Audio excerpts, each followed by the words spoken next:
मित्रांनो नमस्कार। मित्रांनो, विधानसभा निवडणुकीनंतर राज्यात अनेक राजकीय घडामोडी घडत आहेत। त्यातच शरद पवार आणि अजित पवार यांचे दोन्ही पक्ष एकत्र येण्याची शक्यता वर्तवली जात आहे। या पार्श्वभूमीवर सध्या या दोन्ही पक्षात घडणाऱ्या घडामोडीकडे सर्वांचेच लक्ष लागले आहे।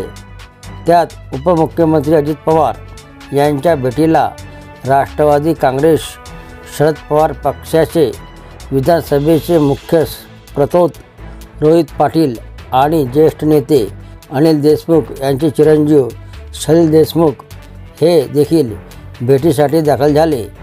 त्यामुळे राजकीय वर्तुळात चांगली चर्चा रंगली आहे।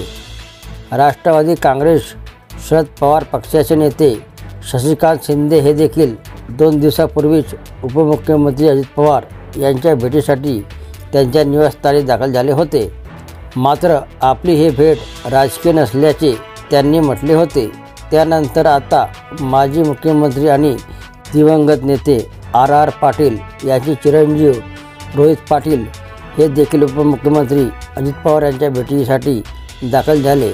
त्यामुळे पुन्हा एकदा राजकीय चर्चा वाढली आहे।